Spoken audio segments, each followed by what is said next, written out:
Welcome to Crossroads. I'm your host, Joshua Phillip, and today we have Shelby Emmett. She's the director of the Center to Protect Free Speech. And Shelby, real pleasure having you on. Thank you so much for having me. And what a important, yet I'm sure very difficult topic you have. Yes. Yeah. So tell us a bit about your center and what you do. Sure. So I run the center at ALEC, and basically my job is three parts. The first is to educate lawmakers at the state and local level on what they're not allowed to do.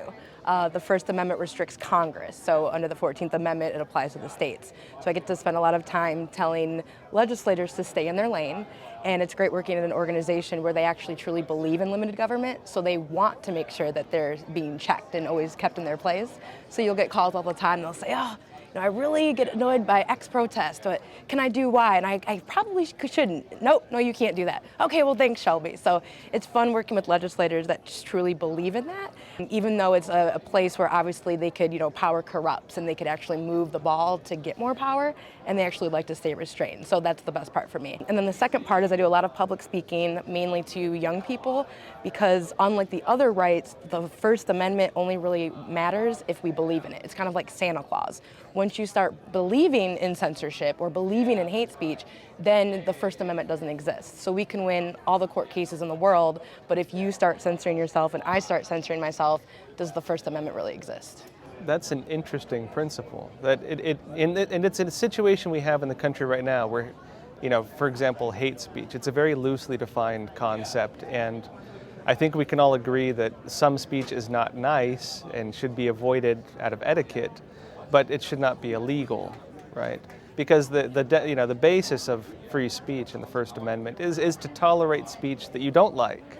Right? Yep, and it's the most scary when you hear it. I think just very recently you've heard politicians at the federal level start to get upset that people are teasing them or making fun of them online, or, you've put out a video that puts me out in a bad light. And these are politicians basically wanting to stop speech because they don't like that's being said about them. So that was the whole point really of the First Amendment, was be able to attack and criticize our government. And if you can't criticize a politician, then what's the point? Why are we here? Yeah, there was actually direct talk about that. I won't name names, but one of the representatives actually said that they said they wanted to potentially make it illegal to criticize sitting government officials, and what a horrifying concept Could you that imagine? would be. Yeah. I mean, but the funny thing is if you wanted to say, we're going to make it illegal to criticize Trump now, how would those same people react, right? Very true. Yeah. You get it on both sides. So I think sometimes people like to think it's just one side doing this, but throughout American history, it's been both the left and the right. Free speech is the most powerful thing we have in this country because it holds people with power accountable. The person with the weakest voice, I always go to my hero, Sojourner Truth. There's a black woman, a former slave, had the ear of Abraham Lincoln. Even though she didn't have any rights, she had a voice. And that helped change the course of human history. So it doesn't matter how powerful you are. Speech is that one equalizer that we can all use it. And it can be used wrong and badly, but it's still the one tool we all equally have. Interesting. I'm not aware of that woman. Can you tell us a bit Sojourner about Truth, she's the best. So tell us a bit about her. Yeah. So Sojourner Truth was a slave in New York, and she was finally emancipated when New York repealed slavery there. They also had a law that said over time they were going to slowly emancipate children. So around 18, they could officially be free. Well, of course, what New York ended up doing was just making contracts with southern states and sending kids to the South. So Sojourner Truth, a black woman at the time, went to court and she won. And then she kept going to court and kept doing these things over and over again. So she was also a military general and helped the Union strategize of how to go into the South and do things, and she helped with the Underground Railroad as well. So her and Harriet Tubman were very active with that. It's a great story. It is. It's a very American story, yes. Was that part of your inspiration on your current position? Yes. I've always looked at free speech as the one thing that the smallest of us in society have been able to change something, whether that's gay marriage or bringing attention to the ALS bucket challenge, right? That's all using expression to do something and to make a change. So you look at the civil rights movement, the 100 years of women's suffrage started with women just running their mouths and starting trouble, and it was all of our voice. So that's what makes speech great. Now it can do negative things, but the reason our country, I think, has made so much progress is because everyone's been able to speak. Not always safely, but they've been able to do it. You know, and it's interesting, you bring up all these different movements that were kind of started based on free speech, right? Protections of all these groups that were really started based on free speech. But the irony is a lot of people who align with those groups these days are the ones who oppose free speech. At least, I'm sure not all of them, but at least when it comes to politics, it is. And so it's interesting you're coming from kind of that angle, but you support free speech. Yeah, well, I think for young people, their intent, I think, is still good. But they've seen, what I think is they've looked at the rights in this country, and in their head, they've seen it only applied to certain groups of people. And they don't think that the Constitution as constructed has necessarily been the most beneficial for the other. And I think there's some legitimacy to that. I mean, we're still recovering from things that have happened in this country's past that we're still dealing with. And things still aren't, we're not perfect yet. So I understand their frustration. But what does scare me is, to have people equate speech in general to violence. If you look at what happened with these horrible shootings, this idea that rhetoric is responsible for this. That is very, very scary, because it's one thing that everybody can emotionally jump on, right? And you want to find the one thing to blame, and speech is usually the culprit. And that's it. That's very interesting. Now, when we talk about why free speech was started and talk about, say, the new ideas of hate speech, this is a very interesting discussion because hate speech was declared as not illegal in the United States. And it's also, again, very loosely defined. It is often politically motivated in terms of what is considered hate speech and what is not considered hate speech. And even things that could be deemed hateful are sometimes tolerated on one side and criticized on the other. And so there's a lot of hypocrisy also. But what we have currently in this situation in society today, and it ties into what you talked about earlier of whether we believe in it or not, is what sustains it. That even though hate speech is not illegal, it is being enforced.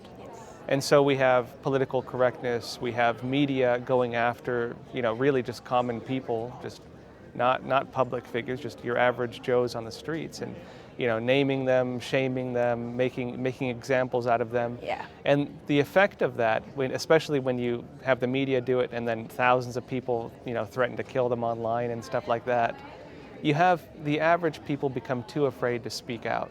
Yep. You have a lot of Trump supporters, for example, who don't dare say they're Trump supporters because they're afraid of being attacked. And you have a lot of people who are afraid of voicing their political opinions, even if they have nothing to do with hate speech, just because they've been latched onto political, social groups and things like that, right? You take politics and you latch it onto a social movement, and suddenly it's protected, a protected issue, right, that you can't touch. Yep. But we have a situation now where you can't discuss political positions or political ideas because hate speech laws are not enforced by the government, are being enforced by the media and by social media groups and things like that. Yeah, I think there's definitely a concern, and I fall back to the same position as, again, particularly for conservatives, this idea that people have to be nice to you and I'm too scared to state my opinion.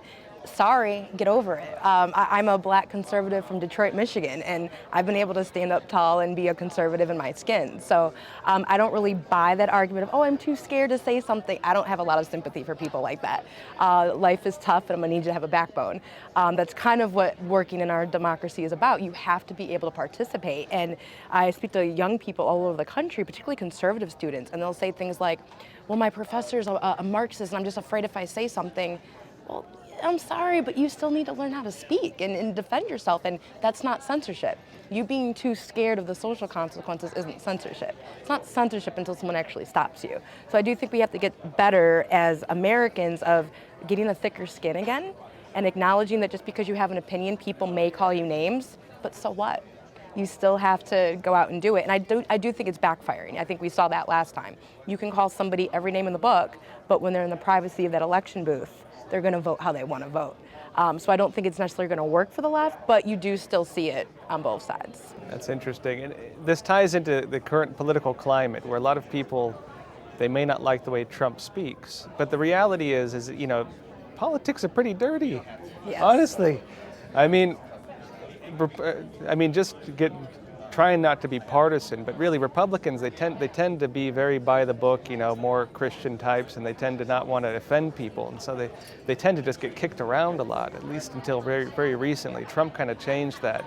Yes, this idea of fighting back is, I think, something the American people the Democrats miss. have no problem with personal attacks. Yes. It's just been I mean, not to get involved in that stuff, but that's just the way it's always been.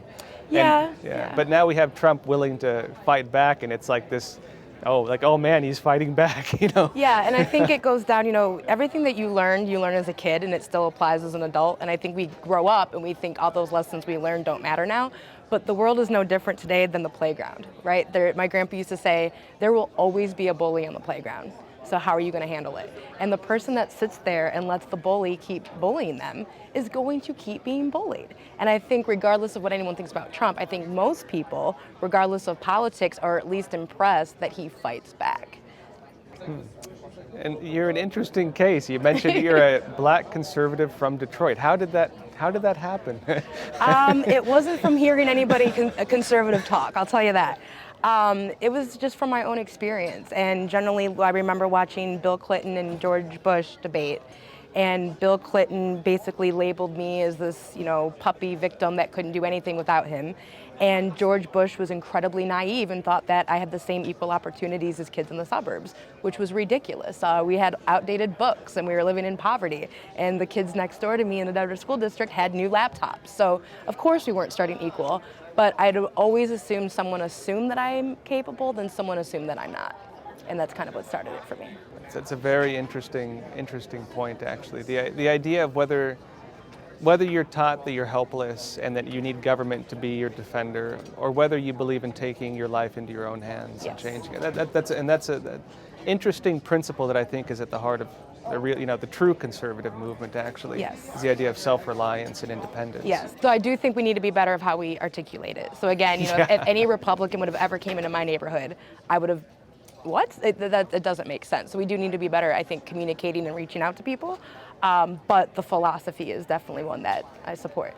Right, and I guess just the last question, and maybe more philosophical, is to you, what does free speech represent, and why have you dedicated yourself to really defending it? Individual autonomy. Individual autonomy.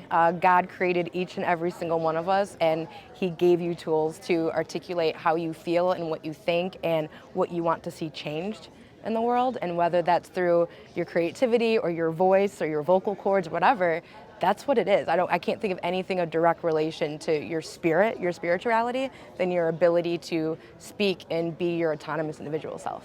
Great. And just for our viewers, where can they find you? Sure. ALEC.org usually, or you can Twitter, Spartan Shelby.